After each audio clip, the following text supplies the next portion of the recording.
why you shouldn't buy a smartwatch and why you should. I've never used a smartwatch before. I've always thought smartwatches were dumb. Why would I need to have a watch connected to my phone to receive messages on a tiny screen? To see how many footsteps I've made today? To know how many calories I've consumed? But I still wanted to try one out, to confirm my idea or change my mind. So, after almost 2 weeks of trying out one, I've slightly changed my mind. Not entirely though. Let's see what I've learned right after I tell you to subscribe to my channel and leave a like. It's totally free for you and it helps me a ton. So, let's start by answering a simple question. Why a smartwatch?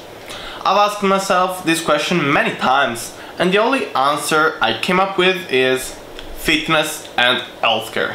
Even the smartwatch I'm trying, the HiFuture FitZone, finds its reason to exist in this too. With 20 sports included, your workout is going to be recorded, tracking the distance you ran, the meters you swam, because this is IP68, your heart rate while practicing yoga, your average steps per minute while walking, and other small parameters depending on the sport you're keeping track of. This is something you would hardly keep track of without a smartwatch, and yes, some apps do very similar tracking, but only for a narrower range of workouts, and having it on your wrist with the possibility of not carrying your smartphone with you is pretty neat. It's something I've been using in this 2 weeks trial.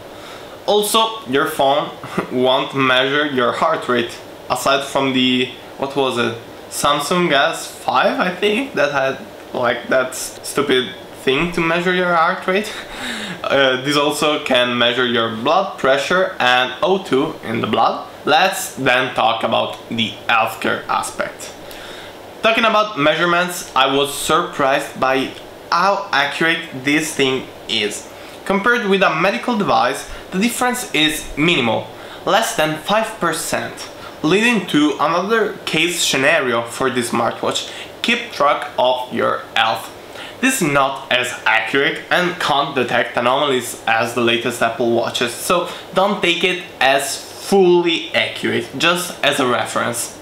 If you tend to have problems with your blood pressure or heart rate, this won't grant you 100% security while measuring it. But you know that it is a fair reference to understand whether you need to worry or not, whether you need to take your medical device to actually measure your blood pressure or not. If your measurement says that you have 80 heartbeats per minute, it may be 84 or 76, but you know you're just fine. Now that we've talked about why this thing exists, we can have a better look at the smartwatch I've been using, the HiFuture FitZone. Let's start with the physical aspects.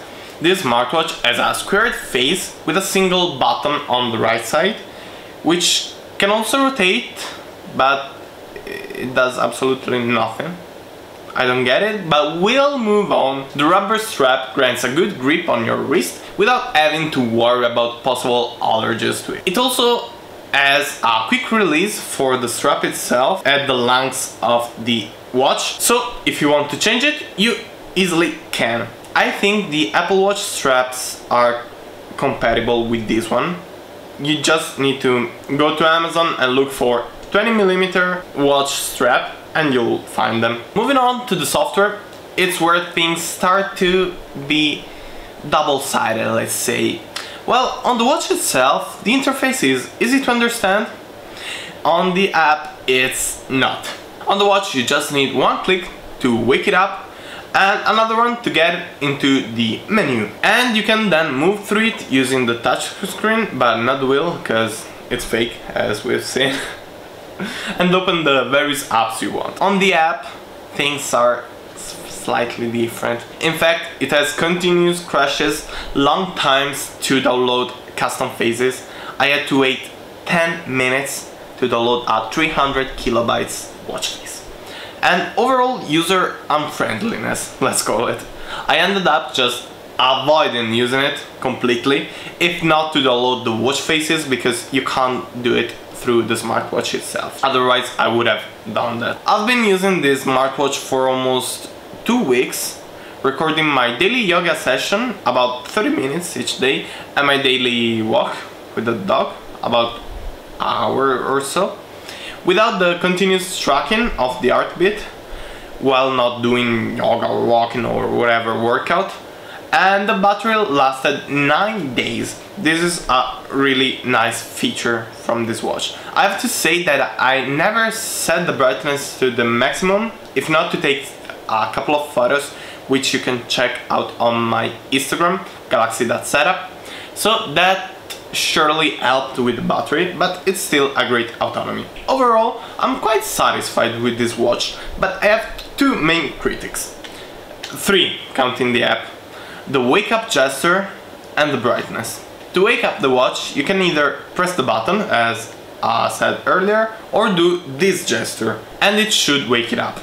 I say should because 50% of the time it doesn't work or it's laggy. But it activates while I don't want it to do so. Many times, if I slightly move my arm while watching a film, it lights up, and it's pretty annoying. Second critic, the lack of a brightness sensor. I usually keep my watch at the minimum brightness, but when I'm outside, I have to turn it up if it's hit by direct sunlight. Then I forget about it and find out that I have a torch at my wrist only when I'm back inside my house, in the evening especially, being blasted with so much light. This could be easily fixed with a brightness sensor, and I really hope that the next version will have one. Will this smartwatch replace my current watch? No. Will I still be using it? Yes. It's extremely useful if you do a lot of sports or workouts or things like that. It helps you keep track of your health and your progress. So I will use it in these situations, but it's not enough to make me switch completely from my traditional watch to this smartwatch. But this is enough to let me thank you guys for sticking until the end of the video.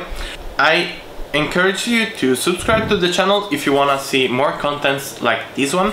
Leave a like if you've liked the video, a dislike if you didn't, and a comment on whether or not you have a smartwatch or you would consider buying one. And I'll see you in the next one. Ciao!